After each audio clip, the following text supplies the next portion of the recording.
now, the reason why there's a gender war right now in our current society is simply because America had something called the feminist movement that was designed to empower women and undermine masculinity. And that's all it is.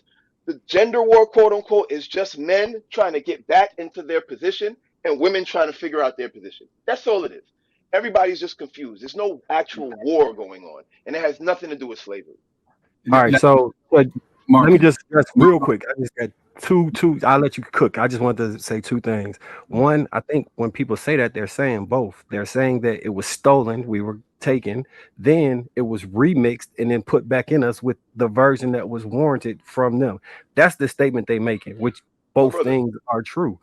I Both think things. I understand what you're saying, my brother, but I'm gonna give you And, another and, the- and, example. the, and the second thing in regards to Go ahead, slavery, go I ahead. got my whole family lineage right here, right? I see in this book right here, I can see my cousin, all the greats that was sold and the prices that they were sold for.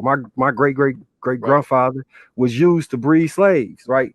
They would put him in a house and then breed. They would bring women to him and then they would just breed kids. He had over I think it was 110 kids, and he only was able to keep 7 on the plantation.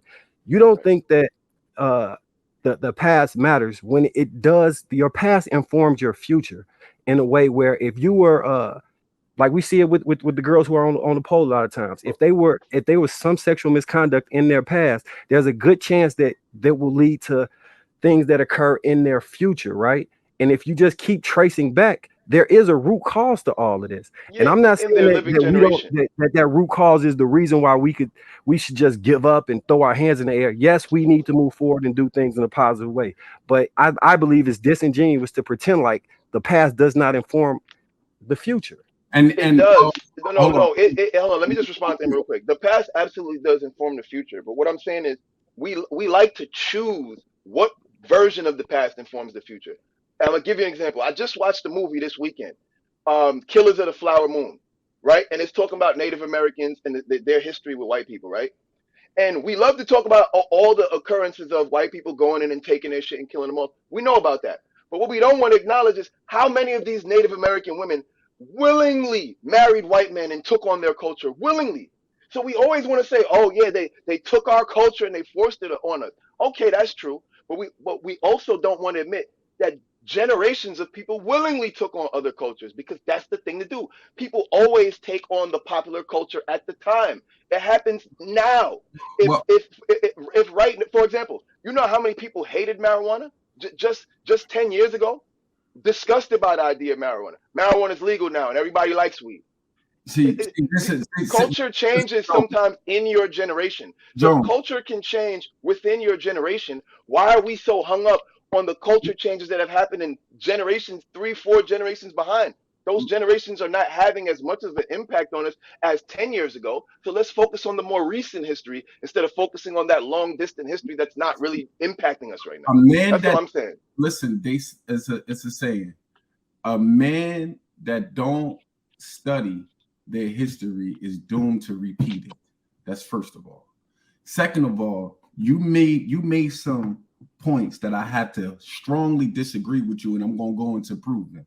You mentioned about the feminist movement today is the reason, which is one of the main reasons of our problems. The feminist movement was designed during slavery. At first, the owner, which shows you that yes, slavery still does is being we are affected by it, because what happened was when the feminist movement first started, the women's suffrage movement, the lady, I think her name is Sonja B. Anderson, she said that the reason why she was mad is because black men, right, when they was quote unquote freeing the slaves, but there was still illegal slavery going on, because which is why we got that Juneteenth thing, right? Because people still was staying on the plantation. But the Sonja B. Anderson said, how do you let niggas vote over us? Because women couldn't vote at that time. So they literally went to Congress and started arguing with their own husbands. So then what they did was they monopolized, they took some of our women and start making their battles that they was having with their own. And then they start and the white man was using their women to reprogram our women and to make our women to start having arguments in our own household. So you see these white women going out publicly saying things, but they go right back home to their husbands while the black woman is in disagreement with her own husband in their own household. This started in slavery. Listen, this started in slavery, though, and it's still going on in 2023. So to say that slavery what's going on back then, and you made it seem like it's so long ago. The last illegal plantation was in 1955, and any one of our parents that was born before the in the 60s, you was born a slave according to the Constitution in the 60s. So let's not play games and act like it's just so long ago. Now look, this book by Harriet Washington, The Medical Apartheid, she's talking about how what they was doing to us in slavery when you came over on the boat and you had to go see a doctor, and then they mutilated you and they tried to stick you with different shots, and they was testing you and learning about the human anatomy. They was using black slaves doing that. They still doing that today. When you see a whole bunch of men as being treated in these prisons, because slavery is only illegal when you go to prison. So then now, according to the Constitution, so then now they still using, or they testing different shots and different things on black men today. Still doing that today. This is 2023. This ain't 100 years ago, bro. But he wasn't talking. Look, you're right, but he wasn't talking about slavery in that video. No, that's not what he was talking about. I got you, but I'm going by what you said, that we are not affected by it. I didn't say we're not affected by it. Wait. You said that that's not going on to today, and we don't know slaves. I'm telling you that you do. Anybody that you see in prison is still considered a slave. And let's make this perfectly clear here. Semantics, but hold on. Let's make this perfectly clear here. Most of us don't even. We can say, yeah, we come from Africa, but you don't know which tribe you came from in Africa. You might say, oh yeah, I got more Nigerian in me, but you don't know which tribe in Nigeria that you could go back to. If they say everybody go back to your own country or go back to Africa or whatever, right? You don't even know your family back at home. So you still a slave, and you still subjected to your slave master if you don't got your own land. So at the end of the day, let's not be disingenuous, and let's not rule out what you have psychiatrists saying, black psychiatrists. I don't care about what white psychiatrists say, but even though they bear witness to what the black psychiatrists say, when you look at the black men and women of today, you can still see the remnants or the effects of slavery, or the effects of the cause, which was slavery. And you're right, our story don't start on a plantation. I'll let you eat, Jones. I will send back. I'll let you eat.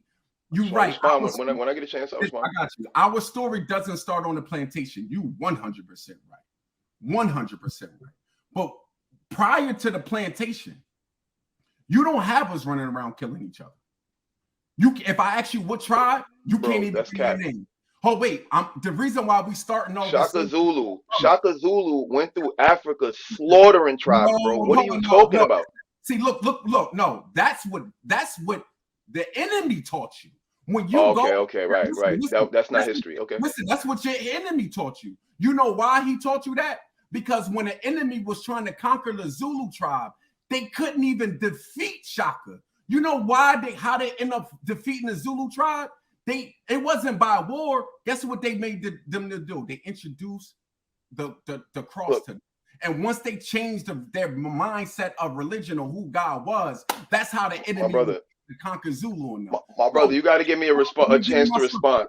I'm gonna land my plane right now. I'm gonna land my plane. Everything that I said, let me give you my sources, because what we do is not just up here talk. I can give you sources. Dr. Claude Anderson, Chancellor Williams, Dr. Those Ben. are not sources. Those are people. I'm giving you my scholars that were back. That all right, hold on. Give you my brother. I'm not just talking opinion. And Dr. What you're saying, hold on, brother. What you're saying is valid. What you're saying is valid. And I can acknowledge it's valid. But what you're saying is disingenuous. To say that there was no war between black people before the Europeans, my brother, the reason Europeans were even able to get slaves in the first place, They learned slavery from black people. They didn't have slavery. They learned that from the Moors. And then when they came down to Africa to find more black people, that's when they came down looking for slaves, and they got the slaves from other tribes that captured smaller tribes.